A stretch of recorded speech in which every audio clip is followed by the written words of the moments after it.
This channel does not promote any violent, harmful, or illegal activities. All content provided by this channel is meant for an educational purpose only.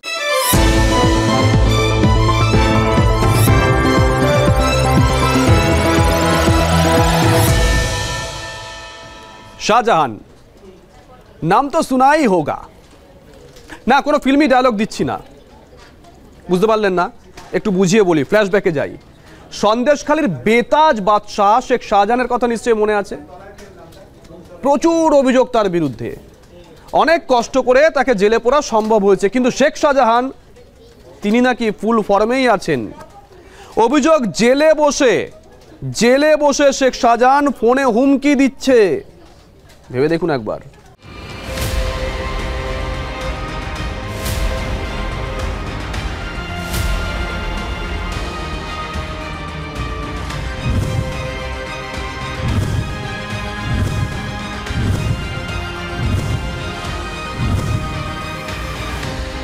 Shahjahan নাম তো শোনা হি হোগা, অনেকটা হিন্দি সিনেমার ডায়লগের মতো।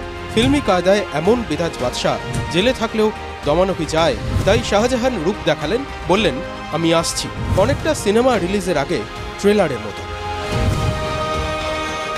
সন্দেশখালী তেভাগা আন্দোলনের জমিটা ফের একবার শিরোনামে উঠেছিল গত বছরের 5ই জানুয়ারি। রেশন দুর্নীতির তদন্তে গিয়েছিল ইডি। শাহজাহানের বাড়ি গিয়ে হামলার মুখে পড়েছিল দেশের কেন্দ্রীয় তদন্তকারী সংস্থা। তারপর থেকেই শাহজাহান নামটা বাংলা ছাড়িয়ে দেশে বিখ্যাত, কিন্তু শাহজাহান বাহিনী, পুলিশ কেউ টিকি পায়নি। শাহজাহান দেশ পেরিয়ে কি ভিনদেশে জল্পনা ছড়িয়েছিল। শাহজাহান ধরা পড়েননি। রাজ্য রাজনীতি তোলপাড়ের পর নিখোঁজের 50 দিনের কিছু পরে বাগে আসে শাহজাহান। ততদিনে সন্দেশখালী জাতীয় ইস্যু, নারী নির্যাতনের প্রতীক। নেপথ্যে একটাই নাম, শেখ শাহজাহান।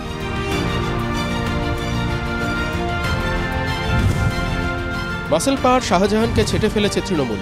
শুরুতে রাজনৈতিক বাধ্যবাধকতায় ভারসাম্য থাকলেও শাহজাহানের দায় বেশি দিন ধরে রাখেনি তৃণমূল কংগ্রেস। সন্দেশখালীর সমস্ত অভিযোগকে ষড়যন্ত্র বললেও শাহজাহানের দায় নেয়নি তার দল। তাই শাহজাহান কেঁদেছিলেন।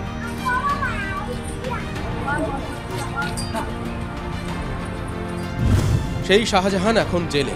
আদালতে মামলা, তদন্তে কেন্দ্রীয় তদন্তকারী সংস্থা। আর আচমকা উদয় হলো, যেবার নিখোঁজ ছিলেন সেবার আড়ালে থেকে দৈববাণী। অভিযোগ, ফোন করে থ্রেট দিচ্ছেন শাহজাহান। মোল্লার ফোনে শাহজাহান ফোন করে এবারে মফিজুল ফোনটা আমাকে ধরিয়ে দেয়, বলে এনে কথা বলে। আমি কে বলছে? বলে কে কথা বলবে? বলে ভাই বলছে। আমি ভাই বলতে কে? শেখ শাহজাহান। বলছে হ্যাঁ। হ্যাঁ বলেন, আমি রবীন বলছি। তো বলছে বলে তোদের খুব বাড় উঠেছে না? আমি লিখেছেন কি হয়েছে? বলছে বলে তোরা মার্কেটের বিরুদ্ধে অনেক কমপ্লেন করছিস, আমার নামে অনেক কমপ্লেন করেছিস, তারপর উল্টোপাল্টা কথাবার্তা বলছিস, তোদের ব্যবস্থা করবো, কদিনের মধ্যে আমি যাচ্ছি। রবীন মণ্ডল অভিযোগকারী। তার কথা ধ্রুব সত্য নয়, হুমকি ফোনের অডিও নেই, কিন্তু তারপরেও নামটা যে শাহজাহান, তাই আতঙ্কে সন্দেশখালী, আতঙ্কে খোদ সন্দেশখালীর বিধায়ক। একদা সতীর্থর পাশে নেই, বুঝিয়ে দিয়েছেন তৃণমূল বিধায়ক সুকুমার মাহাতো। আমিও শুনেছি, কিন্তু সত্য মিথ্যা জানি না। গত লোকসভা ভোটের পর থেকে আমাদের দায়িত্ব আছে সন্দেশখালী শান্তি প্রতিষ্ঠা করার, এবং আমরা চেষ্টা করেও গেছি। কিন্তু রিসেন্টলি আপনাদের মারফত শুনতে পারলাম যে এই ঘটনা যদি ইডি, সিবিআই তাদের তদন্তের বিষয়, এবং হাইকোর্টের নির্দেশে সেটা তদন্ত চলছে। আশা করি ইডি, সিবিআই টোটালটা বলতে পারবে। মফিজুল নামে কারো ফোন থেকেই নাকি হুমকি দেওয়া হয়েছিল। কে মফিজুল? তিনি কিভাবে জেলে গিয়ে শাহজাহানকে ফোন দিলেন?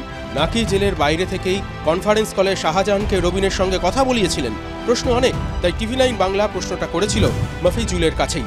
একটা কথাই শুধু বলছি যে যদি ভালো করে একটা জিনিস বুঝবেন, এই মিথ্যা অপবাদ দিলে এগুলো তো খুব খারাপ লাগে। এগুলো মিথ্যা অপবাদ কেন দিচ্ছে? আজকে ওর সঙ্গে মানে টোটাল ফোনে কোনো কথাই হয়নি, আর ও কেন এই জিনিসগুলো বলছে? আমার সঙ্গে শেখ শাহজাহানের কথা হতে যাবে কেন? ইডি, সিবিআই ধরলেও বাংলার জেলে আছেন, তাই বহাল তবিয়তেই অভিযোগ করছেন বিরোধী দলনেতা। আমি অনেকবারই বলেছি, শাহজাহান সব রকমের মাংস খাচ্ছে জেলে বসে। শাহজাহান জেলে বসে সব করছে। তাকে মোবাইল ফোন দেওয়া হয়েছে। পশ্চিমবঙ্গ থেকে শাহজাহান, পার্থ, অনুব্রত তিহারে ছিল, কষ্টটা বুঝেছেন। বাকি সুদীপ ব্যানার্জি 4 মাস ভুবনেশ্বরে ছিল, বুঝেছেন যন্ত্রণাটা কি। বাকি সব মামলা অন্য রাজ্যে সরানো হচ্ছে, অন্য রাজ্যে না সরালে হবে না। সন্দেশখালী নিয়ে মাঠে নেমেছিলেন প্রধানমন্ত্রী। লোকসভা ভোটে ভরসা দেখায়নি বসিরহাটের জনতা, কিন্তু সন্দেশখালী 2024 লোকসভা ভোটে সন্দেশখালী বিধানসভায় বিজেপি পেয়েছিল 95,862 ভোট আর তৃণমূল পেয়েছিল 87,475 ভোট। বিজেপি প্রার্থী রেখা পাত্র লিড নিয়েছিলেন সন্দেশখালী বিধানসভায় 8,387 ভোটে। শাহজাহানের বিরুদ্ধে অভিযোগের সত্যতা যাচাই করেনি TV9 বাংলা, কিন্তু শাহজাহান নামটা সেটাই তো কাফি। বসিরহাটে তৃণমূল ভোটে জিতলেও অত্যাচারের অভিযোগগুলো সেগুলো কি মিথ্যে হয়ে গেছে, নাকি এখনো সন্দেশখালীর মনে টাটকা? আপনাদের টার্গেট হচ্ছে 42টা জেতা, মমতা বন্দ্যোপাধ্যায় বলেছেন। তো ধরে নিচ্ছি 42টাই আপনারা জিতে গেলেন, সন্দেশখালী মিথ্যে হয়ে যাবে? না, হবে না। সন্দেশখালী মিথ্যে হবে না, উন্নাও মিথ্যে হবে না, হাতরাসও মিথ্যে হবে না। সৌরভ দত্তর রিপোর্ট, TV9 বাংলা। বিধানসভায় বিজেপিকে বাধা দেওয়ার অভিযোগ, আর তারই প্রতিবাদে একেবারে স্পিকারের পাড়ায় গিয়ে দলে দলে বিক্ষোভ দেখালেন বিজেপি। শুভেন্দু অধিকারী সেখানে গিয়েও কিন্তু বাধার সম্মুখীন হলেন। সেখানে তৃণমূলের তরফ থেকে সমর্থকরা শুভেন্দু অধিকারীকে দেখেই গো ব্যাক স্লোগান দিলেন, কালো পতাকাও তাদেরকে দেখালেন। শুভেন্দু চুপ থাকেননি, অভিষেক এবং পুলিশ উভয় পক্ষকেই নিশানা করেছেন। ছাড়বো না, ছাড়বো না, ছাড়বো না। 26-এ বিজেপি আসবে, সুদ আর আসলে যদি হিসাব না নিতে পারি তাহলে হিন্দুর বাচ্চা নই। ছাড়বেন না, 26-এ সুদে আসলে হিসেব নেবেন, হুঙ্কার ছাড়লেন শুভেন্দু। কিন্তু 19-এ মানে বুধবার, তার সঙ্গে আসলে কি হলো?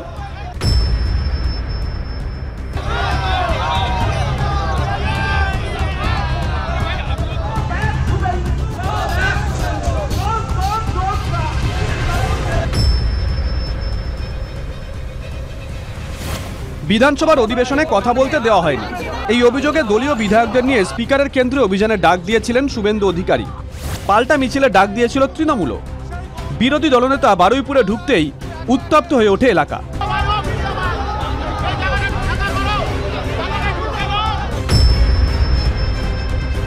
বঙ্কিমনগর, যেখানে তৃণমূলের পক্ষ থেকে মঞ্চ করা হয়েছে, প্রতিবাদ সভা করা হয়েছে, সেই জায়গায় বিশাল কনভয় আসছে।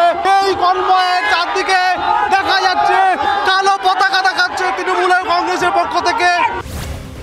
একই সময় একই জায়গায় কিভাবে দুটো মিছিলের অনুমতি দেওয়া হলো তা নিয়ে উঠছে প্রশ্ন। উত্তেজনার মধ্যে পড়ে একটা সময় থমকে যায় বিরোধী দলনেতার কনভয়। শান্তির জায়গা অশান্তি করা যাবে না, ও জাত বিজাত করছে, মুসলমান হিন্দু সবার নিয়ে ঝগড়া বাঁধাচ্ছে, ও দাঙ্গাবাজ। ब्लैक फ्लैग दिखाया जा रहा है क्योंकि हम लोग सनातनी हिंदुओं के साथ है। अगर सोचेंगे कि काला पताका दिखा के, काला झंडा दिखा के और गो बैक बोल के हम लोग को डरा देंगे तो ये भाजपा नहीं है। বিরোধী দলনেতার অভিযোগ, তার গাড়িতে হামলা চালানো হয়েছিল, তাকে মারার পরিকল্পনা ছিল। এরপরেই পুলিশকে কার্যত হুঁশিয়ারি দেন শুভেন্দু অধিকারী। গাড়িতে না থাকলে লাঠি আমার মাথায় পড়তো, 30 বার লাঠি দিয়ে আমার গাড়িতে দমাদম লাঠি পিটা করেছে। এমনকি জলে লঙ্কার গুঁড়া মিশিয়ে জলও ছোড়া হয়েছে। এখানকার পুলিশ এসপি, আপনি আজকে যা করলেন তার হিসাব হবে। আগামী 27 তারিখ বারুইপুর এসপি অফিস অভিযানের ডাক দিলাম। গাড়িতে দাঁড়িয়েই রাষ্ট্রপতি শাসনের দাবি জানান শুভেন্দু অধিকারী। বাংলা দেখো, রাষ্ট্রপতি শাসন চাই। বাংলার গণতন্ত্র বাঁচাতে গেলে রাষ্ট্রপতি শাসন চাই, রাষ্ট্রপতি শাসন চাই। শেষ পর্যন্ত সভা মিছিল না করেই ফিরতে হয় বিরোধী দলনেতাকে। গোটা ঘটনার জন্য অভিষেক বন্দ্যোপাধ্যায় ও বিমান বন্দ্যোপাধ্যায়কে কাঠগড়ায় তোলেন তিনি। অভিষেক ব্যানার্জি নির্দেশ দিয়েছিল এখানকার জেলা পুলিশকে যে কোনোভাবে শুভেন্দু অধিকারীকে এবং এমএলএদের বারুইপুরে ঢুকতে দেওয়া যাবে না। কার্যত বিমান ব্যানার্জির নির্দেশেই এটা হয়েছে। বারুইপুরের মানুষ তারা শুভেন্দুকে এখানে বাধা দিয়েছেন, বাধা দেবেন এটা আমি বিশ্বাস করতে পারি না। আসলে ওদের ওখানে সেরকম লোকজন হয়নি, আমি শুনেছি সেই জন্য ওরা অনেকে ফিরে চলে এসছেন। আর বিধানসভায় বলতে দিন না বলে বারুইপুরে গিয়ে বলার কি আছে, আমি তো কিছু বুঝলাম না। এদিনের ঘটনার জন্য যত দূর যেতে হয় তত দূর যাবেন বলেও হুঁশিয়ারি দেন শুভেন্দু। ছাড়বো না, ছাড়বো না, ছাড়বো না। একদিন গোরখপুরে যোগীজিকেও আক্রান্ত হয়েছে, চোখের জল ফেলতে হয়েছে এই জিহাদি গুন্ডাদের জন্য। আমরাও আজকে চোখের জল ফেলে গেলাম। 26-এ বিজেপি আসবে, সুদ আর আসলে যদি হিসাব না নিতে পারি তাহলে হিন্দুর বাচ্চা নয়। 26-এর বিধানসভা ভোটে যে হিন্দুত্বের লাইনে হাঁটতে চলেছে বিজেপি, বারুইপুরে দাঁড়িয়ে তা আবারও স্পষ্ট করে দিলেন শুভেন্দু অধিকারী। ক্যামেরার সূর্যেন্দুর সঙ্গে সায়ন্ত ও অভিজ্ঞানের রিপোর্ট, TV9 বাংলা। আমি ডান দিকে রই না, আমি বা দিকে রই না, আমি দুই দিকেতে রই। গানটা নিশ্চয়ই শুনেছেন। আচ্ছা, এই গানটাই কি এখন মনে মনে গুনগুন করছেন নওশাদ সিদ্দিকী? তাকে প্রশ্ন করা হচ্ছে আপনি ডান দিকে নাকি বা দিকে নাকি দুদিকে। তিনি এই প্রশ্নের উত্তর সপাটে উড়িয়ে দিচ্ছেন, কিন্তু ডানপক্ষ বামপক্ষ তাকে নিশানা করতে কিন্তু কেউই থামছে না। আচ্ছা, ভাঙড়ে মানে যেখানে নওশাদ সিদ্দিকী বিধায়ক, সেই ভাঙড় নিয়ে কি তিনি চাপে আছেন এই মুহূর্তে? দেখুন, ফুরফুরা মুখ্যমন্ত্রীর সাক্ষাৎ তিনি এড়িয়ে গেছেন, কিন্তু এই প্রশ্ন ওটা থামছে না। রাজ্যের মানুষের আগ্রহ নওশাদকে নিয়ে কমছে না। নওশাদ সিদ্দিকী ধর্মীয় মেরুকরণের বিরোধী, তৃণমূলের বিরুদ্ধে সংখ্যালঘু তোষণের অভিযোগ যেমন করেন, তেমনি বিজেপির বিরুদ্ধেও সমানভাবে হিন্দুদের নিয়ে রাজনীতির অভিযোগ তোলেন। দুই শিবিরকেই লাগাতার নিশানা করে আসছেন নওশাদ। কিন্তু আইএসএফের একমাত্র সেই বিধায়কই কি খানিকটা দোটানায় পড়েছেন? প্রশ্নটা উঠছে খোদ ফুরফুরা শরীফ থেকেই। পীরজাদা তভা সিদ্দিকী বলেছেন, নওশাদকে মমতা বন্দ্যোপাধ্যায়ের কথা শুনতেই হবে। কেন, কি ব্যাখ্যা তভার? নওশাদকে মমতা ব্যানার্জির কথা শুনতে হবে, আমার মনে হচ্ছে যা বলবে মমতা ব্যানার্জি তাই ওকে শুনতে হবে। আর যদি না শোনে, আমার মনে হচ্ছে কোনো একজন পীর সাহেব পরিবারের কোনো একজনকে ভাঙড়ি দাঁড় করাবে উনি। কোনো একজনকে যদি দাঁড় করাই আমার চালান বুঝতেই পেরে যায়, তার নামটা পাবলিক ডোমেইনে ডিসক্লোজ করতে বলুন। তৃণমূলের সঙ্গে অ্যাডজাস্টমেন্ট, তওহার নিশানা ও তীর একদম স্পষ্ট। যে তীর শুভেন্দু অধিকারী ছুড়ে আসছিলেন এতদিন, সেটাই যেন অন্দর থেকে ছুটে আসছে এবার। ও যেদিন ডায়মন্ড হারবার ছেড়ে পালিয়েছে, সেদিনই লোক বুঝে নিয়েছে এ টিএমসির বিটি। 2024-এ লোকসভা ভোট থেকেই নওশাদের ভূমিকা নিয়ে জল্পনা তৈরি হয়েছে। ডায়মন্ড হারবারে শেষ পর্যন্ত আইএসএফকে খুঁজে পাওয়া যায়নি। বিজেপির অভিযোগ 24-এর ভোটে সমঝোতা করেছিল আইএসএফ। বারবার অভিযোগ ওঠালেও নওশাদ সিদ্দিকীর বিশ্বাসযোগ্যতা কি ধাক্কা খাচ্ছে? বামেদের সঙ্গে জোট ভেস্তে যাওয়ার পর থেকে বামেদের একাংশ সেই সুরেই তো নিশানা করছেন নওশাদ সিদ্দিকীকে। 2021-এ ভাঙড় বিধানসভা কেন্দ্রে সিপিআইএম-এর সঙ্গে সমঝোতায় জোট প্রার্থী হিসেবে দাঁড়িয়েছিলেন নওশাদ। পেয়েছিলেন 45% ভোট। তৃণমূল কংগ্রেস পেয়েছিল 35%, বিজেপি পেয়েছিল 16% ভোট। সিপিআইএম-এর ভোটের একটা বড় অংশ যে নওশাদ পেয়েছিলেন তা নিয়ে দ্বিমত ছিল না কারো। কারণ 2011-র ঐতিহাসিক পালাবদলেও ভাঙড় বিধানসভা সিপিআইএম-এরই ছিল। 2016-র বিধানসভায় দলত্যাগী রেজ্জাক মোল্লা তৃণমূলের টিকিটে 50% ভোট পেলেও সিপিআইএম কিন্তু সেবারও 41% ভোট পেয়েছিল। কাজেই নওশাদের জয়ের পেছনে সিপিআইএম নিজেদের কৃতিত্ব দাবি করে এসেছে বরাবরই। কিন্তু সেই সিপিআইএম-এর সঙ্গেই লোকসভায় জোট ভেস্তে চায় নওশাদের। উপনির্বাচনে জোট হলেও 26-এর বিধানসভায় যে ফের সমঝোতার সম্ভাবনা রয়েছে তার কোনো আশা দেখাচ্ছেন না ফুরফুরার এই পীরজাদা। আমরা লোকসভা নির্বাচনে আমাদের যে ডিমান্ডটা রেখেছিলাম, বামেরা সেটা ফুলফিল করতে পারেনি বলে আমরা আলাদাভাবে লড়াই করেছিলাম। উপনির্বাচনে আমরা যে দাবি করে রেখেছিলাম সে দাবির সাথে কিছুটা সহমত হয়েছে, ফলে ঐক্যবদ্ধ হয়ে লড়াই করছে। 2026 নির্বাচন আসছে, আমরা যে জায়গায় সিটগুলো প্রার্থী দিতে চাইবো, আলোচনা হবে, সেগুলো যদি ছাড়ে অবশ্যই জোট হবে, অন্যথায় ভাবতে হবে আমাদেরকে। 24-এর লোকসভায় ভাঙড়ের রেজাল্ট কি হয়েছিল? জোট না হওয়ায় চতুর্মুখী লড়াই হয়েছিল।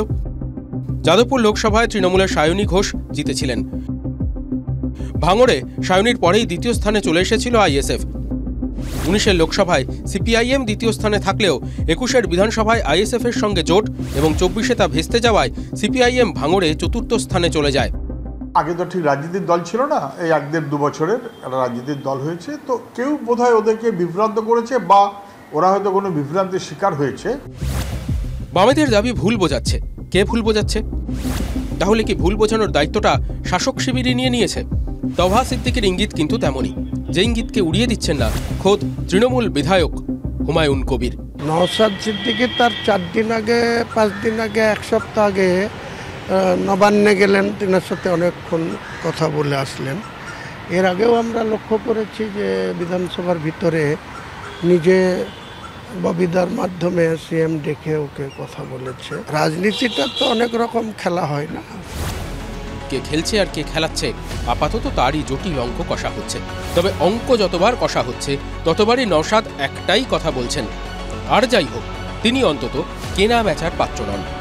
গরু ছাগলের মধ্যে যেভাবে কেনা বেচা হচ্ছে, ভাবছে নবান্নে গিয়েছি, মুখ্যমন্ত্রীর সাথে দেখা করেছি, মানে হয়তো নওশাদ সিদ্দিকী এবার গরু ছাগলের মধ্যে বিক্রি হয়ে যাবে। 2021 সালে 21শে জানুয়ারি যেটা হয়েছে, যতদিন আমি রাজনীতিতে থাকবো অতটাই চলবে। এটা আপনি লিখে নয়, আপনি এখন তো লিখার থেকে তো এখন ভিডিও রেকর্ড করে রাখুন।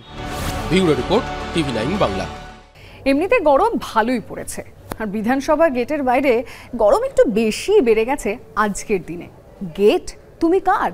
এই প্রশ্নই তুললেন মূলত দুই দলের দুই প্রধান মুখ।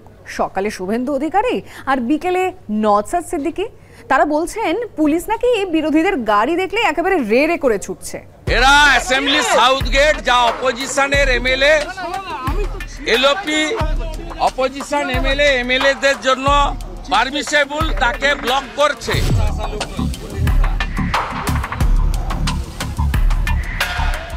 দে আর ব্লকিং মি, এবং অল আর প্লেন ক্লথ। এরা কোনো পার্টির ক্যাডার না, কোনো গভর্নমেন্ট থেকে পাঠিয়েছে, নো আইডেন্টিটি।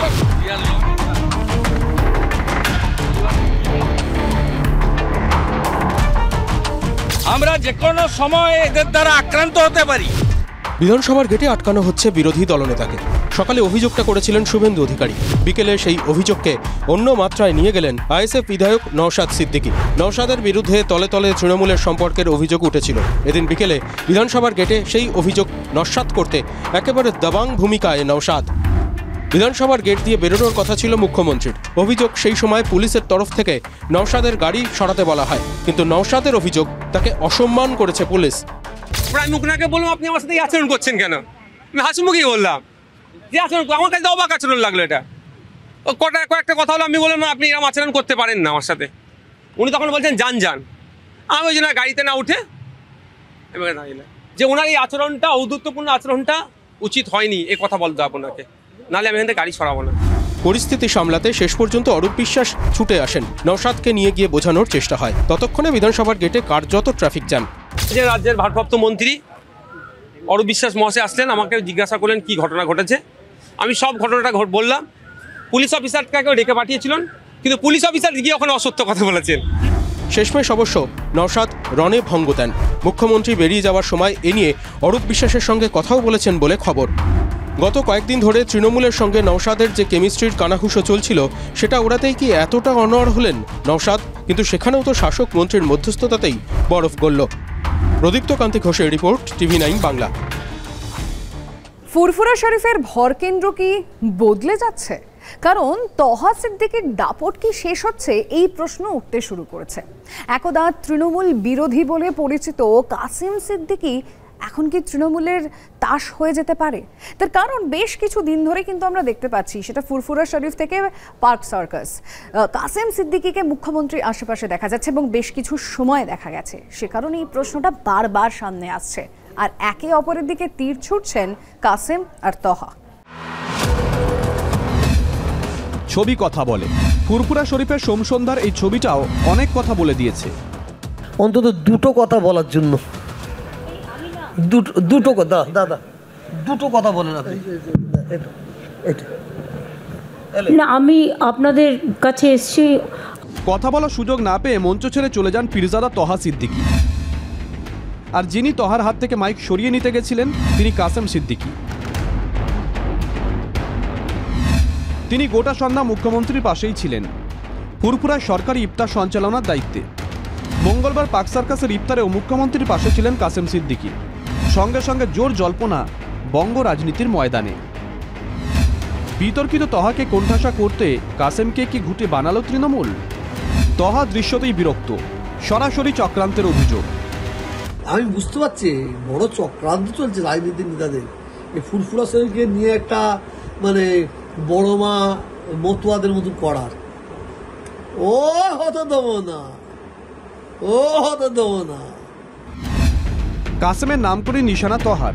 যে মানুষটা বলেছিল কাসেম সিদ্দিকী, ওই নবান্ন যত আছে সব চোর চোর চোর চোর হাঁপিয়ে যাচ্ছে, আজকে সে চোরগুলো তার কাছে ভালো হয়ে গেল। কে এই কাসেম? ফুরফুরা শরীফের এই পীরজাদা বাম ঘনিষ্ঠ এবং তৃণমূল বিরোধী বলেই পরিচিত ছিলেন।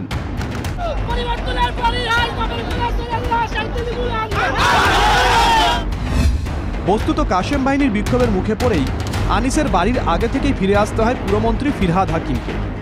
এই ছবি 2022 সালের। 2025-এর মার্চে সেই ফিরহাদের সঙ্গে ইফতারের মঞ্চে কাশেম সিদ্দিকী। পীর সাহেবের ঘরে জন্ম নিয়েছে, হ্যাঁ, সে জন্ম নেওয়ার পরে যে ববি হাকিমকে কাপের কাপের কাপের করতো, সেই ববি হাকিমের পায়ের তলায় এসে যে বসলো, এটাই তো আমার দেখে আমাদের ভালো লাগলো। আমার কাছে এত লোক বসে আছে, সব আমার কাছের লোক। তৃণমূল বিরোধী কিভাবে তৃণমূল ঘনিষ্ঠ হয়ে উঠল, কোন প্রয়োজনে? ইসালে সওয়াব অনুষ্ঠানের সময় কাটমানির অভিযোগ তুলে সরব হয়েছিলেন তহা। গঙ্গাসাগরের সঙ্গে ফুরফুরার উন্নয়নের তুলনাও টেনেছিলেন। তাতে বিড়ম্বনা বাড়ে তৃণমূল সরকারের। সঙ্গে ফুরফুরার ঘরোয়া অঙ্ক। ইফতারের মঞ্চে অন্য পীরজাদারা বুঝিয়ে দিয়েছিলেন ফুরফুরা শরীফ শুধু তহা কেন্দ্রিক নয়। আমাদেরকে আপনার সাথে যোগাযোগ করার একটা সুবন্দোবস্ত করে দেন, আমরা অত্যন্ত খুশি হব। কারণ আমরা অনেক সময় আমরা অন্ধকারে পড়ে থাকি।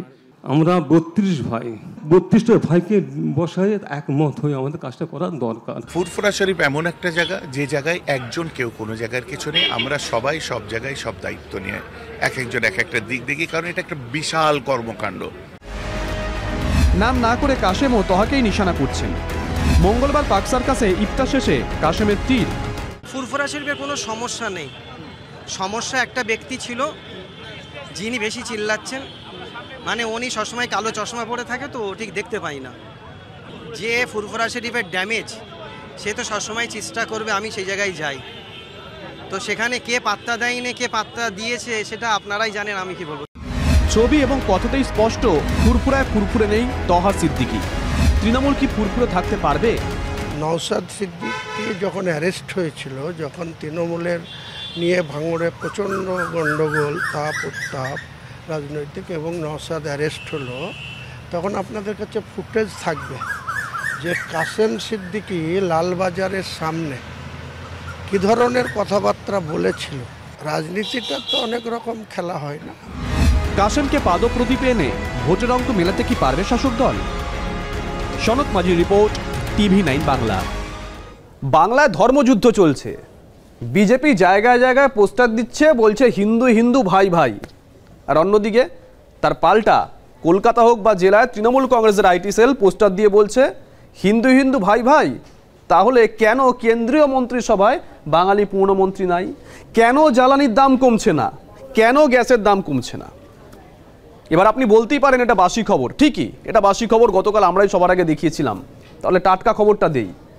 টাটকা খবর এটাই, মুখ্যমন্ত্রী আজকে বিধানসভায় দাঁড়িয়ে শান্তির বার্তা দিয়েছেন। তিনি বিরোধী রাজনৈতিক দলের নাম করেননি, বিরোধী দলনেতার নামও করেননি। নাম না করে তিনি বলেছেন কেউ যেন দুষ্টুমির খেলা না খেলে। তিনি বলেছেন তার সরকার শান্তির বাণীর পক্ষে, তার সরকার রামকৃষ্ণের বাণীতে বিশ্বাস করে, তার সরকার অশান্তির রাজনীতি করে না। মুখ্যমন্ত্রীতেই বার্তা দিচ্ছেন, কিন্তু কোটি টাকার প্রশ্ন হলো তার বার্তার পর এ রাজ্যের রাজনীতি সেটা কি শান্ত হবে? বিরোধীরা কি মুখ্যমন্ত্রীর কথা শুনবেন? এখন কোনো কিছু একতরফা হবে না, ওটা সরস্বতী পুজোয় প্রমাণ হয়ে গেছে, রামনবমীতে প্রমাণ। ওয়ান সাইডেড কিছু হবে না, প্রত্যেক ক্রিয়ার সমান এবং বিপরীত ধর্মী প্রতিক্রিয়া। ওসব দিন চলে গেছে। পশ্চিমবাংলার হিন্দুরা মার পড়ে পড়ে মার খাওয়ার দিন নেই। ইট যে ছুটবে তাকে পাটকেল খেতে হবে। গনগন করছিল। বিরোধী দলনেতা কি আঁচটা আরেকটু উস্কে দিয়েছিলেন? রামনবমীকে কেন্দ্র করে বিজেপি তাল ঠুকছে, সেসবকে নিছকই গা গরম করতে বলা কথাবার্তা। বিরোধী দলনেতা বলেছেন রামনবমী উপলক্ষে 2000 মিছিল বেরোবে, 1 কোটি হিন্দু অংশগ্রহণ করবেন। হিন্দুস্তান মে হিন্দুই রাজ করেগা। এবারে মিছিলের সংখ্যা এত হবে যে গোটা রাজ্যের পুলিশ শুধু নয়, সিভিক ভলেন্টিয়ারকেও কাজে লাগিয়ে আপনারা কিন্তু হিন্দু জনতার জয় শ্রীরামের ধ্বনি আটকানোর ক্ষমতা আপনাদের এবছর হবে না, হবে না, হবে না। তাহলে কি ইতিহাসের পুনরাবৃত্তি হবে? রামনবমীকে কেন্দ্র করে ফের বাংলার রাজনীতি উত্তপ্ত হবে। অভিযোগ পাল্টা অভিযোগে মেরুকরণের হাওয়া আরেকটু তীব্র হবে। বিধানসভায় মমতা বন্দ্যোপাধ্যায় বলেছেন, আমরা হিংসার রাজনীতিতে বিশ্বাস করি না, আমরা শান্তির ললিত বাণীতে বিশ্বাস করি, আমরা রামকৃষ্ণের ধর্মে বিশ্বাস করি। মানুষ কিন্তু তৈরি হচ্ছে যোগ্য জবাব দেওয়ার জন্য। ফুটবল খেলুন, ক্রিকেট খেলুন, দুষ্টুমির খেলা খেলবেন না। মুখ্যমন্ত্রী কারো নাম করেননি, কিন্তু সমজদাররা বলছেন ইশারা পরিষ্কার। প্রধান বিরোধী দল বিজেপিকেই নাকি বার্তা পাঠিয়েছেন মমতা বন্দ্যোপাধ্যায়। মুখ্যমন্ত্রী কেন শান্তির পাঠ পড়াচ্ছেন বিজেপিকে? গত সপ্তাহের কথা, বাঁকুড়ায় বিজেপি দেওয়াল লেখা শুরু করে। দেওয়াল জুড়ে লেখা হয় হিন্দু হিন্দু ভাই ভাই। হুগলির চুঁচুড়ায় পোস্টার পড়ে একই স্লোগানে। তারপর গঙ্গার জল গড়িয়েছে, পোস্টার বিতর্কও মাথাচাড়া দিয়েছে। শ্যামবাজার, সল্টলেক, হাতিবাগান, মালদা, বাঁকুড়ায় তৃণমূলের পোস্টার পড়েছে। পাল্টা পোস্টারে গ্যাসের দাম বৃদ্ধি, তেলের চড়া দাম, কেন্দ্রীয় মন্ত্রিসভায় এ রাজ্য থেকে কেন কোনো পূর্ণ মন্ত্রী নেই, সেই সব প্রসঙ্গ তুলে বিজেপির কাটা ঘায়ে নুনের ছিটে দেওয়ার চেষ্টা হয়েছে। জবাবের পাল্টা জবাব দিতে বিজেপি দেরি করেনি। মঙ্গলবার রাত থাকতেই বিভিন্ন জায়গায় ফেস্টুন বেঁধেছেন বিজেপি কর্মীরা। বলা হয়েছে হিন্দু হিন্দু ভাই ভাই, তাই রামনবমীতে চোখ ধাঁধানো মিছিল চাই। এই স্লোগান পাল্টা স্লোগানেই কি সংঘাতের পরিবেশ তৈরি হওয়ার আশঙ্কা ছিল? তাই কি সতর্ক করলেন মমতা বন্দ্যোপাধ্যায়? শুভেন্দু অধিকারীর কথায় কিন্তু ইঙ্গিত, বিজেপি কৌশলগতভাবে কিছু ঘটবে না। মহারাষ্ট্র, দিল্লি, হরিয়ানায় ভোট। যোগীজি বলেছেন বাটেঙ্গে তো কাটেঙ্গে, মোদীজি বলেছেন এক রহেগে তো এক রহেগে। মোদীজি যোগীজির বাণী হরিয়ানা গ্রহণ করেছে, মহারাষ্ট্র গ্রহণ করেছে, দিল্লি গ্রহণ করেছে, বাংলাও গ্রহণ করেছে। তাহলে কি হবে বাংলার রাজনৈতিক ভবিষ্যৎ? সংখ্যাগুরু সংখ্যালঘু ভোট ভাগাভাগিতে রাজনৈতিক পরিস্থিতি কি আরও উত্তেজক হবে? ধর্মীয় সেন্টিমেন্ট লাগিয়ে বিজেপি তৃণমূল ফায়দা নিতে চাইছে। শুভেন্দু অধিকারী বলে ফেললেন 1 কোটি মানুষ দাবাবো রামনবমীতে। আরে ওনাদের দলের যে টার্গেট দিয়েছিল শুভেন্দু বাবুদেরকে মেম্বারশিপ করার, মিস কল মেরে, সেই মিস কল মেরে 1 কোটি মেম্বার করাতে পারেনি। আবার রামনবমীতে ওনারা না পাবে। এখন বলে ফেলেছে শুভেন্দু বাবু এটাকে হাইপ তুলতে হবে, তার জন্য তৃণমূল কংগ্রেস রেডি আছে। তৃণমূল কংগ্রেস সমস্যায় পড়লে বিজেপি ব্যাকআপ করে দেয়, আর সেন্ট্রালে বিজেপি কোনো বিল পাস করাতে সমস্যায় পড়ে গেলে সেখানে ওয়াকআউটের নামে বিজেপিকে ব্যাকআপ করে তৃণমূল কংগ্রেস। এটা সিম্পল ব্যাপার। রামনবমী কি আগে হয়নি পশ্চিমবাংলায়? দুর্গা উৎসব কি হয়নি, না ঈদ হয়নি, না শবে বারাত হয়নি? সবই হয়, কিন্তু এখন রাজনীতি হচ্ছে এগুলোকে নিয়ে। বিধানসভা ভোট যত কাছে আসবে ততই মেরুকরণের আঁচ গনগনে হবে। এটাই কি তার মানে বাঙালির ভবিতব্য? Bureau report, TV9 Bangla. গর্জালেও কি বসাতে পারল না তৃণমূল কংগ্রেস? হুমায়ুন কবির তিনি বলেছিলেন ঠুসে দেব। তিনি মন্তব্য করেছিলেন তার কাছে আগে জাত পরে দল, আর তার দল সমস্তটা মুখ বুজে সহ্য করলো। হুমায়ুন কবিরকে তৃণমূলের শৃঙ্খলা রক্ষা কমিটি তারা সতর্ক করে ছেড়ে দিয়েছে, কিন্তু তাতে ভরতপুরের বিধায়ক কি সতর্ক হবেন? দেখুন, একদিন যেতে না যেতেই হুমায়ুন কবির তিনি বুঝে দিচ্ছেন যে তিনি এই সতর্ক বার্তায় শুধরানোর বান্দা একেবারেই নন। আর এদিকে বিরোধীরা তারা সুর চড়াচ্ছে। তারা বলছে মুসলিম ভোট ব্যাংককে হাতে রাখতেই শুধুমাত্র হুমায়ুন কবিরকে সতর্ক বার্তা দিয়ে চুপচাপ বসে রয়েছে তৃণমূল কংগ্রেস। হকডাক হয়েছে অনেক, বজ্র আটুনি আটারও চেষ্টা হয়েছে, কিন্তু শেষ পর্যন্ত কি সবটাই ফসকা গেরো হয়ে গেল? ভরতপুরে তৃণমূল বিধায়ককে বাগে পেয়েও চোখ রাঙিয়ে ছেড়ে দিয়েছে তৃণমূল কংগ্রেস। যখন বললাম যে তুমি কি সংবিধানের প্রতি দায়বদ্ধ হয়ে এমএলএ হওনি, তাহলে হ্যাঁ হয়েছে, তাহলে তুমি সংবিধানকে মেনে চলতে পারবে। ন্যাচারালি এগুলো তাকে বলা হয়েছে এবং সে এগ্রি করেছে যে আমি এগুলো সব মেনে চলবো এখন থেকে। অথচ বিধানসভায় তৃণমূলের শৃঙ্খলা রক্ষা কমিটির চেয়ারম্যান গত সোমবার বলেছিলেন হুমায়ুনের শোকজের জবাবে তারা সন্তুষ্ট হতে পারেননি। আমরা শুনেছি এবং পড়ার পর আমরা কেউ স্যাটিসফাইড নই, এই উত্তরটা আমাদেরকে স্যাটিসফাই করতে পারেনি। সন্তোষজনক জবাব না দেওয়ার পরেও কেন নামমাত্র সতর্ক করে ছেড়ে দিল তৃণমূল? সাম্প্রতিক অতীতে শেয়ানে টক্কর হয়েছে। শুভেন্দু অধিকারী যত সুর চড়িয়েছেন, হুমায়ুনও ততই নিজের সুর নিয়ে গেছেন সপ্তমে। ওদের দলের যে কটা মুসলমান এমএলএ জিতে আসবে, বিজেপি সরকারে আসবে, চ্যাংদোলা করে তুলে রাস্তায় ফেলবো। চ্যাংদোলা করে বার করবেন, আর ওনাকে ওখানে কিভাবে খুশে দেব সেটাই বোঝাপড়াটা হবে। মুর্শিদাবাদে কি করে ঢুকে, বিরোধী দলনেতা গোটা রাজ্যের, সে মুর্শিদাবাদ জেলায় যেদিন ঢুকবে সেদিন ওকে বুঝিয়ে দেব। উনি যদি আমাকে মারতে আসেন তো ওনাকে কি আমি রসগোল্লা খাওয়াবো নাকি? সংখ্যালঘু প্রধান জেলা মুর্শিদাবাদের ভূমিপুত্র হুমায়ুন কবির, ভরতপুরের মতো মুসলিম অধ্যুষিত আসনের বিধায়ক। বারবার দল বদলের ইতিহাস থাকলেও বহু কঠিন পরীক্ষাতেই উতরে গেছেন সসম্মানে। মুর্শিদাবাদ লোকসভা কেন্দ্রে একবার বিজেপির টিকিট নিয়ে দাঁড়িয়েও 2.5 লক্ষের বেশি ভোট পেয়েছিলেন হুমায়ুন। মুর্শিদাবাদে অধীর চৌধুরী তথা কংগ্রেসের মুসলিম ভোট কাটতেও তৃণমূলের বল ভরসার নাম হুমায়ুন কবির। যখন যে দলই করুন না কেন, ভোটে হারজিত যাই হোক না কেন, হুমায়ুন প্রমাণ করেছেন তার নিজস্ব সংগঠন আছে, সংখ্যালঘুদের মধ্যে জনপ্রিয়তা আছে। বিরোধীরা বলছেন এই সংখ্যালঘু সমর্থনই নাকি শাসক তৃণমূলের গলার কাঁটা। হুমায়ুন কবিরের বিরুদ্ধে কড়া ব্যবস্থা নিলে মুসলিমদের কাছে ভুল বার্তা যেতে পারে, এটা ভেবেই নাকি 2 পা এগিয়েও 1 পা পিছিয়ে এসেছেন তৃণমূল নেতৃত্ব। কড়া শাস্তির পথ মারাননি, সামান্য সতর্ক করেই দায় সেরেছেন। এটাও তো হতে পারে হুমায়ুন কবিরকে ডেকে একটু রাগঢাক করে মিডিয়ার সামনে বলে দিয়ে ওর দায়িত্বকে বলতে, তোমার দায়িত্বটা এটাই, বাইনারি পলিটিক্সটা আরো ভালো করে ক্রিয়েট করো। একদিকে বিজেপি ক্রিয়েট করছে, অন্যদিকে হুমায়ুন কবির সাহেবদেরকে দিয়ে ক্রিয়েট করাচ্ছে। বিরোধীরা যে সমীকরণের কথা বলছেন, দলের সেই বাধ্যবাধকতার কথা বোঝেন বলেই হুমায়ুন কি বাধ্য ছাত্রের মতো শৃঙ্খলা মানার কথা বলছেন? কারণ সংখ্যালঘু ভোট যেমন তৃণমূলের দরকার, তেমনই তৃণমূলের প্রতীক আর মমতা বন্দ্যোপাধ্যায়ের ছবিটা কি হুমায়ুন কবিরের জন্য প্রয়োজনীয় নয়? দলের সঙ্গে দূরত্ব তৈরি হলে যে তারও ক্ষতির আশঙ্কা তৈরি হবে, এটা বুঝেই কি হুমায়ুন আপাতত সুনরম করছেন? লিডার অফ দ্য অপোজিশনের মন্তব্যের পরিপ্রেক্ষিতে সেই ব্যাপারটা এখন ক্লোজ। এখন আমি আমার দলের যে শৃঙ্খলা কমিটিতে কিছু উপদেশ দিয়েছেন, আমিও ওনাদের কাছে কিছু আবেদন রেখেছি। আগামী দিনে তৃণমূলের শৃঙ্খলার প্রশ্নে আমি খুব সজাগ থাকব এবং সতর্ক থাকব। কিন্তু এই বাধ্য ছাত্রের ভূমিকায় কতদিন অভিনয় করবেন ভরতপুরের বিধায়ক? কারণ সামনেই তো তাঁর পরীক্ষা। 13 এপ্রিল মুর্শিদাবাদে যেতে পারেন শুভেন্দু অধিকারী। বিরোধী দলনেতা মুর্শিদাবাদে গেলে তাকে ঘেরাও করার হুমকি দিয়েছিলেন ভরতপুরের বিধায়ক। এখন কি করবেন? হুমায়ুন বলছেন তিনি চান ভরতপুর বিধানসভায় তার বিরুদ্ধে প্রতিদ্বন্দ্বিতা করুন বিরোধী দলনেতা। 49% হিন্দু পপুলেশন, 51% মুসলিম পপুলেশন ওই ভরতপুর বিধানসভায়। সেখানে ভালো করে তথ্যটা নিয়ে উনি আসুন না একবার। আমার খুব ইচ্ছে যে ওনার মতন এত হার্ড লিডার, অনেক রাজ্য মানে বড় মাপের লিডার, তো ওনাকে একবার হারালে আমার রাজনীতিটা সার্থকতা লাভ হয়। শুধু কি নিজের বায়োডেটাটাই উজ্জ্বল করবেন হুমায়ুন, নাকি লড়াইয়ের পরিবেশ টিকিয়ে রাখতে ফের তৃণমূলের ব্যাড বয় হিসেবে নাম কিনবেন? কতদিন শৃঙ্খলা মানতে চাইবেন হুমায়ুন কবির? তিনি যে শিকল পড়ার লোক নন, সেটা তো বারবার প্রমাণ করেছেন। এবার কি হবে? Sourav Ghosh report, TV9 Bangla. তৃণমূল কংগ্রেসের জন্মলগ্ন থেকেই গন্ডগোল রয়েছে, আর এর মধ্যে উত্তর কলকাতার গন্ডগোল অনেকটা ক্ষতের মতো। ভোট যখন আসে তখন সেই ক্ষতে একটা মলম লাগানোর চেষ্টা করা হয়। 26-এর বিধানসভা ভোট একটু একটু করে এগোচ্ছে, তার একটা আবহ তৈরি হয়েছে। আবারও এই উত্তর কলকাতা নিয়ে আলোচনা শুরু হয়েছে। আসলে অভিষেক বন্দ্যোপাধ্যায় বেশ কয়েকটা জায়গার কথা বলেছেন, বেশ কয়েকটা কেন্দ্রের কথা বলেছেন।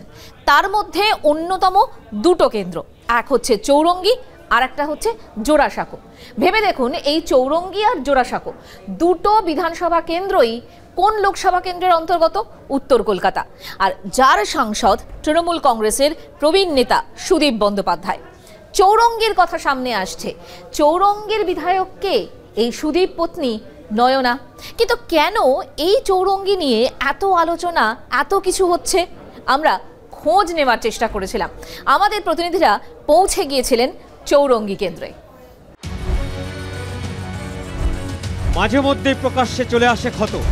সামনে নির্বাচনের মতো মাইন্দ্রেক্ষণ থাকলেও সেই ক্ষতে প্রলেপ দেওয়ার চেষ্টা হয়, কিন্তু কয়েক মাস কাটতে না কাটতেই ফের ক্ষত দগদগে হয়ে বেরিয়ে আসে। গত কয়েক বছর ধরে উত্তর কলকাতার তৃণমূলে এটাই যেন নিয়ম হয়ে দাঁড়িয়েছে। শনিবার ভার্চুয়াল বৈঠকে তৃণমূলের নাম্বার 2 অভিষেক বন্দ্যোপাধ্যায়ও চৌরঙ্গি বিধানসভা কেন্দ্র নিয়ে এলাকার নেতাদের সতর্ক করেন। ভার্চুয়াল বৈঠকের পর গা ঝাড়া দিয়েছেন এলাকার নেতা কর্মীরা। ইতিমধ্যেই তৃণমূল সে ব্যাপারে গুরুত্ব দিয়ে দলের কাউন্সিলর এবং ব্লকের সভাপতি নিয়ে বৈঠকও করেছেন, কিন্তু পিছিয়ে থাকলো কেন চৌরঙ্গি বিধানসভা কেন্দ্র মাথা ব্যথা তৃণমূলের শীর্ষ নেতৃত্বের কাছে? 2024-এর লোকসভা ভোটের ফলাফল বিশ্লেষণ করে দেখা যাচ্ছে 222টি বুথের মধ্যে 30% বুথে পিছিয়ে তৃণমূল কংগ্রেস। 11টি ওয়ার্ডের মধ্যে 6টি ওয়ার্ডে এগিয়ে বিজেপি। 45, 47, 48, 49, 50, 52 নম্বর ওয়ার্ডে পিছিয়ে শাসক দল। এই বিধানসভার অন্তর্গত 44, 46, 53 এবং 62 নম্বর ওয়ার্ড মূলত সংখ্যালঘু অধ্যুষিত। এই ওয়ার্ডগুলিতে তৃণমূলের পরেই দ্বিতীয় স্থানে কংগ্রেস, তৃতীয় স্থানে বিজেপি। অর্থাৎ ভোট কাটাকাটির জেরে এই ওয়ার্ডগুলোতে এগিয়ে যায় তৃণমূল। কাজেই লড়াই যে মোটেই সহজ ছিল না তা কি বলার অপেক্ষা রাখে এই কেন্দ্রের তৃণমূল বিধায়ক নয়না বন্দ্যোপাধ্যায়। আবার কলকাতা উত্তরে তৃণমূল সাংসদ তথা উত্তর কলকাতার জেলা তৃণমূলের সভাপতি সুদীপ বন্দ্যোপাধ্যায়ের স্ত্রী নয়না বলছেন, দলের সাধারণ সম্পাদক যখন বলেছেন আমরা নিশ্চয়ই সেটা ইমপ্লিমেন্ট করব। বাড়তি কিছু বলেননি, যেটা একটু দেখতে হবে, দেখে নিতে হবে। ডেফিনেটলি আমাদের চৌরঙ্গি পড়ে আছে, তো definitely we are working on it. দলের কাউন্সিলরদের ব্যাখ্যা, 48কে কেন্দ্র করে যে ওয়ার্ডগুলো আছে সেখানের মার্জিন আপনি খাতা খুললেই দেখতে পাবেন, সেখানের মার্জিন অনেক বেশি ছিল। কিন্তু 84 ভোটটা আমার কাছে স্যাটিসফ্যাকশনের জায়গা নয়। কিন্তু একটা যেহেতু তাপসরা এখানকার কাউন্সিলর ছিলেন, এখান থেকে পলিটিক্স শুরু করেছেন, এখানে তার একটা সেটা কিছুটা ক্যারি করেছে। আমরা কিন্তু কোনো জায়গায় কিন্তু খামতি রাখছি না। এবার কি হয় কি মাঝে মাঝে হয়তো মনে হয় কারোর মধ্যে কোনো ক্ষোভ জন্মায় বা কিছু জন্মায়। অ্যাটলিস্ট আমার ওয়ার্ডে আমি দায়িত্ব নিয়ে বলতে পারি, বছরে 2 বার করে আমি ফিজিক্যালি প্রতিটা বাড়ির ভিজিট করি, তাদের যা যা গ্রিভান্স আছে সেগুলোকে নথিভুক্ত করি, সেটার ওপর কাজ করা হয়। যার নাম শাসক কাউন্সিলরের মুখে শোনা গেল সেই তাপস রায় তৃণমূলে থাকাকালীন সুদীপ বন্দ্যোপাধ্যায়ের সঙ্গে বারবার বিরোধে জড়িয়ে পড়েন। মূলত সুদীপের বিরোধিতা করেই তৃণমূল ছেড়ে বিজেপিতে যোগ দিয়েছেন তাপস। ওর খাওয়া এই নেতার কটাক্ষ। সুদীপ ব্যানার্জি, নয়না ব্যানার্জি ওদের নিজের যে বুথ, সেই বুথে হেরেছে। প্রায় 91টা মতন কনস্টিটিউয়েন্সিতে হার আছে। তো এরকম বহু কনস্টিটিউয়েন্সিতে হার আছে, ওয়ার্ডে হার আছে। তো সেগুলো তো সব জানে, অভিষেক জানে না, সেইগুলো তুলে ধরা উচিত ছিল। আর আশা করে কি করে, যেখানে এরা সব এমপি এমএলএ, সেখানে মানুষ খুশি থাকবে, সন্তুষ্ট থাকবে। সব বিতর্ক দূরে সরিয়ে চৌরঙ্গি বিধানসভা কেন্দ্রের শাসক দলের নেতাদের এখন একটাই লক্ষ্য, ভুল ত্রুটি শুধরে বিধানসভা ভোটে দলকে এই কেন্দ্র উপহার দেওয়া। তৃণমূল জানিয়েছে যে যে এলাকায় খুঁত ধরা পড়েছে সেখানে আরও ভালোভাবে সাংগঠনিকভাবে কাজ করা হবে, যাতে আগামী বিধানসভা এবং পুরসভা নির্বাচনে ভালো ফলাফল করতে পারে। বাস্তবে সেই সিদ্ধান্ত কতটা কাজে হবে সেটা নিয়েই এখন প্রশ্ন। ক্যামেরায় কুণাল গাঙ্গুলির সঙ্গে সায়ন্ত ভট্টাচার্য, TV9 বাংলা, কলকাতা। উত্তরবঙ্গে আসন পুনরুদ্ধারের স্ট্র্যাটেজি ঠিক করছেন অভিষেক বন্দ্যোপাধ্যায়। তিনি দলের নেতাকর্মীদের ভার্চুয়ালি বলে দিচ্ছেন কি করতে হবে, কি করবেন না।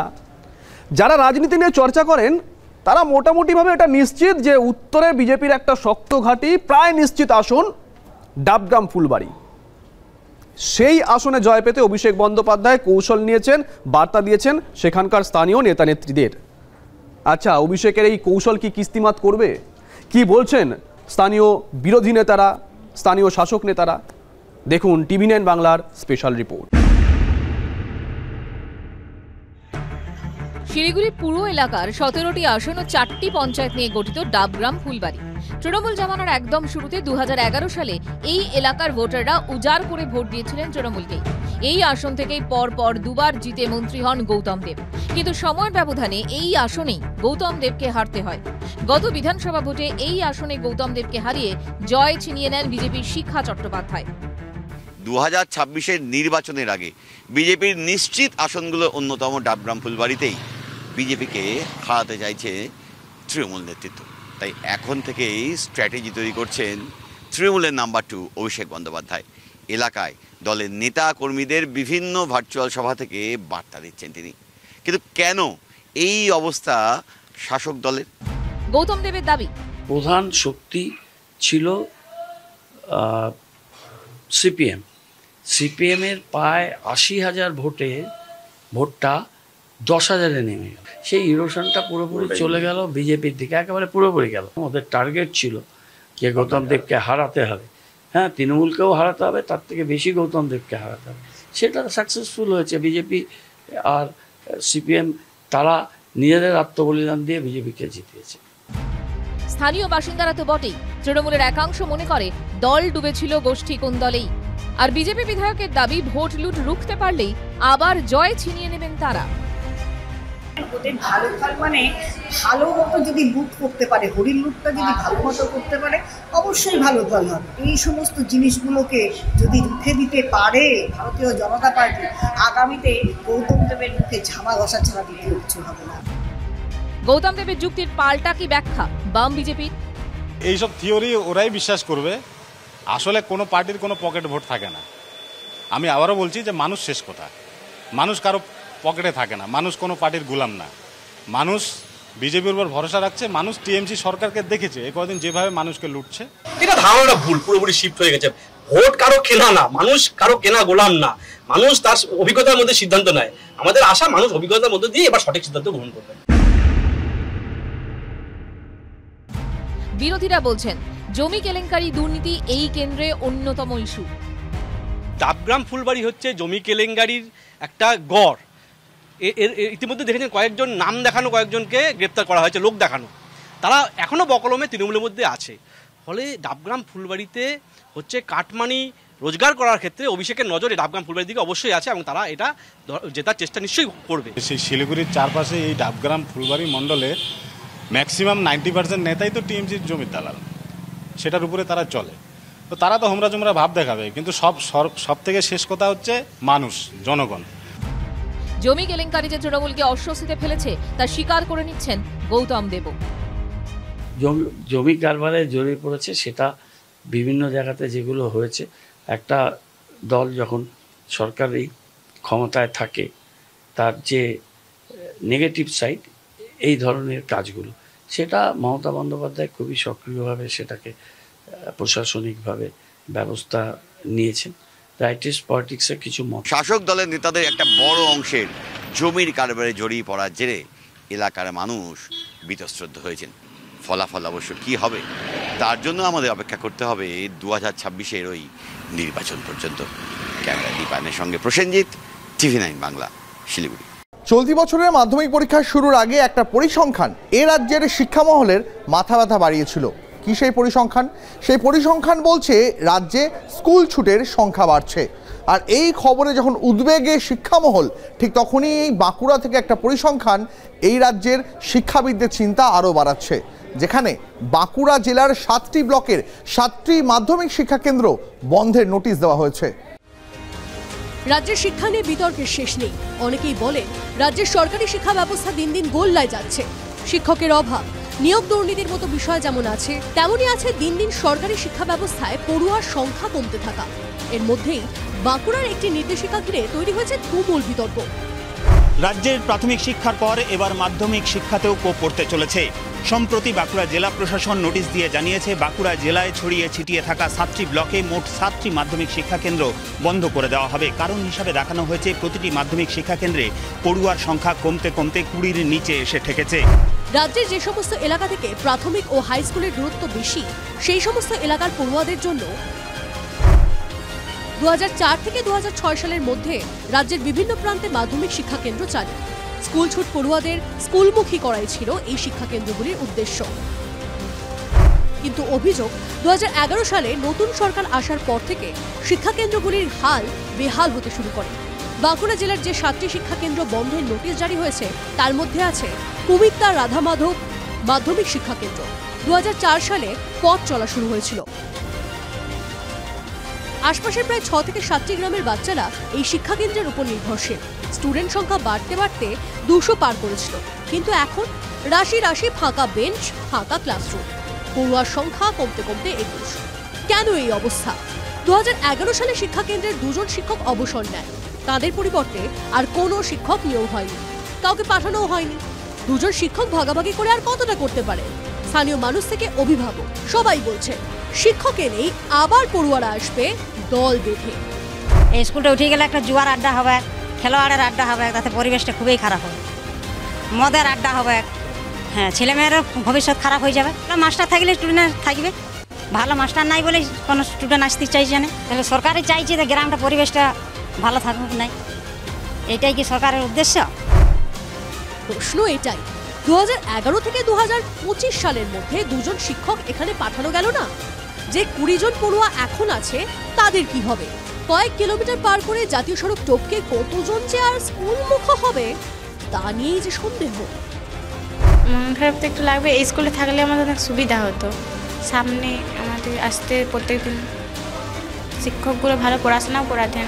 মন খারাপ লাগছে, এই স্কুলটা বন্ধ হয়ে যাবে, তার জন্য। এর সামনে স্কুল ছিল, এরপর অনেক দূর স্কুল যেতে হবে, একদম আনাথল বা কালপাথর, সাইকেল চালিয়ে যেতে হবে। যদি সাইকেল খারাপ হয়ে যায় রাস্তায় তখন হেঁটে হেঁটে যেতে হবে। বাড়ির লোক না যেতে দিতেও পারে, মেন রোডের থেকে যেতে হবে, তো যদি না যেতে দেয় তাহলে আমাদের পড়াশোনাটাই নষ্ট হয়ে যাবে, বন্ধ হয়ে যাবে। অভিভাবক থেকে ভারপ্রাপ্ত প্রধান শিক্ষক সবাই প্রশ্ন তুলছেন সরকারের ভূমিকা নিয়ে। ড্রপ আউট বা স্কুল ছুট সংখ্যা ছাত্রছাত্রীদেরকে নিয়ে স্কুলগুলো ম্যাক্সিমাম, স্কুল বন্ধ হলে স্কুল ছুট তো বাড়বেই। দায় এক পক্ষে বলতে গেলে সরকারেরই বলতে হবে টিচার না দেওয়ার জন্য। কেন্দ্রের প্রাক্তন শিক্ষা প্রতিমন্ত্রী ও বাঁকুড়ার প্রাক্তন সাংসদ সুভাষ সরকার তোপ দাগছেন রাজ্য সরকারের দিকে। প্রাথমিক গেছে, এবার এমএসকে যাচ্ছে, এরপর দেখা যাবে হায়ার সেকেন্ডারি স্কুল বন্ধ হয়ে যাচ্ছে। পশ্চিমবঙ্গের শিক্ষা ব্যবস্থার ভবিষ্যৎ আর কোথায়? মানে বর্তমান তো একেবারে গেছে, তার ভবিষ্যৎ কী করে হবে? এই সরকার তো কোনো ব্যবস্থা নেওয়ার কথা মাথায় নেই। এরা নিজেদের তোলা তুলতে মানে সবসময় উদ্গ্রীব, এবং কোন মাস্টারমশাইকে কোথায় পোস্টিং করবে, কাকে ভয় দেখাবে, ভয় দেখিয়ে তার কাছ থেকে টাকা আদায় করবে, এই মানে পুরো ব্যবস্থার মধ্যে এরা জড়িয়ে আছে। রাজনীতি বিতর্ক খোঁজে, কিন্তু জনতা খোঁজে তার সামান্য চাওয়া পাওয়া। গ্রামের সাধারণ মানুষের কাছে এখনো এই সরকারি শিক্ষা কেন্দ্রই সামান্য চাওয়া, কিন্তু সেটাও যে এবার দরজা বন্ধ করতে চলেছে। এলাকার ছোট ছোট ছেলে মেয়েদের সামনে কি শিক্ষার দরজাটাও বন্ধ হয়ে গেল? ক্যামেরায় বুধন কর্মকারের সঙ্গে হীরক মুখোপাধ্যায়ের রিপোর্ট, TV9 বাংলা। ফিরলেন সুনিতা উইলিয়ামস পাক্কা 9 মাস পর। সুনিতা উইলিয়ামসের এই মর্তে ফেরার ছবি দিকে দিকে ভাইরাল। এ যেন আকাশের তারকার পৃথিবীতে আগমন। সুনিতা উইলিয়ামস ফিরেছেন, সমস্ত বাধা বিপত্তি কাটিয়ে ঘরে ফিরেছেন, কিন্তু তারপর কতটা সহজ হবে সুনিতা উইলিয়ামসের সাধারণ জীবনে ফেরা? কতটা চ্যালেঞ্জ বাকি, কতটা পথ বাকি ভারতীয় বংশোদ্ভূত Sunita উইলিয়ামসের? All hooks open. All hooks are open. And dark, but it is indeed daytime, and you're beginning to see that. দীর্ঘ 9 মাস মহাকাশে বন্দী ছিলেন, অবশেষে পৃথিবীর মাটি স্পর্শ করলেন সুনিতা উইলিয়ামসরা। সে এক অদ্ভুত অনুভূতি, রোমহর্ষক মুহূর্তের সাক্ষী হল বিশ্ব।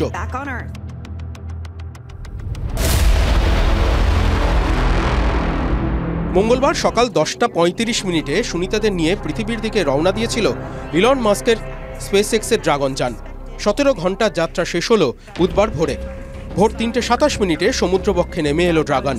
সমুদ্রপৃষ্ঠ থেকে কয়েক ফুট উঁচুতে ওই যান থেকে খুলে যায় একে একে 4টি প্যারাশুট। তখন ওই যানের গতি খুবই কম, ভাসতে ভাসতে নেমে আসে ফ্লোরিডার আটলান্টিক মহাসাগরের বুকে।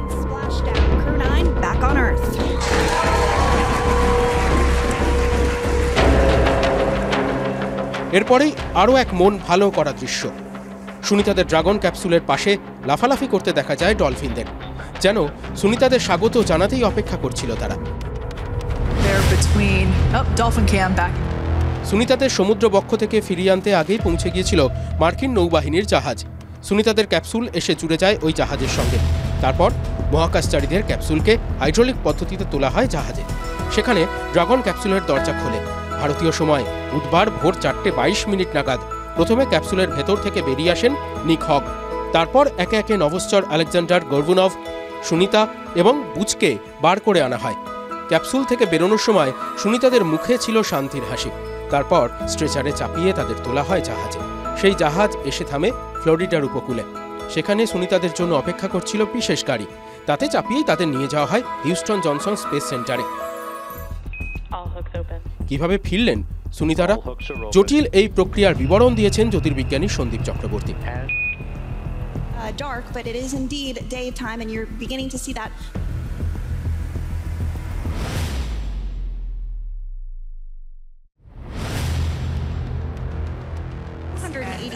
Days in space and splashdown. Crew 9 back on Earth.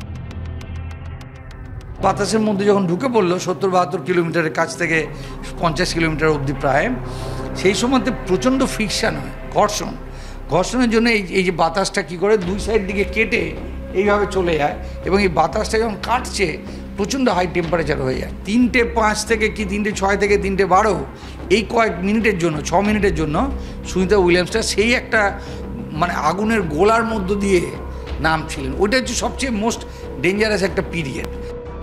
আগের থেকে ফুলেছে মাথার আকৃতি, পা কিছুটা সরু হয়ে গিয়েছে। 9 মাস মহাকাশে কাটানো তো আর দেশে ব্যাপার নয়। সুনিতা ও বুচের শারীরিক অবস্থার কিছুটা ক্ষতি হয়েছে, তাই এখনই বাড়ি ফেরা হচ্ছে না। আপাতত কাটাতে হবে নাসার রেস্ট রুমে। এত দিন ধরে মাসেল লস হয়েছে, হ্যাঁ, so you have to rebuild করতে হবে মাসেলগুলো। হ্যাঁ, তারপরে অনেক কিছু চোখের কর্নিয়াতে, হ্যাঁ, প্রেশার ইজ ডিফারেন্ট। তারপরে দ্য হোল ফিলিং এখানে দিন রাত্রির 12 ঘন্টা পর হয়, ওখানে 45 মিনিট পর পর একটা দিন আর একটা রাত্রির হয়। হ্যাঁ, তারপরে এখানকার খাওয়া দাওয়া ইজ ডিফারেন্ট। দুজনকে অন্তত 45 দিন কোয়ারেন্টাইনে থাকতে হবে। সেখানেই নিয়মিত স্বাস্থ্য পরীক্ষা চলবে, নিয়মিত ফিজিওথেরাপি হবে, পেশি এবং হাড় দ্রুত স্বাভাবিক অবস্থায় ফেরানোর চেষ্টা হবে, কার্ডিওভাস্কুলার সিস্টেমকে মনিটর করা হবে। মহাকাশচারীদের কথা বলার ধরনেও পরিবর্তন আসতে পারে, জোর দেওয়া হবে মেন্টাল সাপোর্টে। সুনিতাদের ঘরে ফেরা নিয়ে এত আনন্দ বিশ্ববাসীর, কিন্তু সুনিতাদের কাছে আসল ঘর কিন্তু মহাকাশ। সেই ঘরের টানেই বারবার জীবনের ঝুঁকি নিয়েও ছুটে যান অন্তরিক্ষে। তা হোক না বয়স 59, নির্ভয় সুনিতাদের উর্নিশ জানাই আমরা। Bureau report, TV9 Bangla.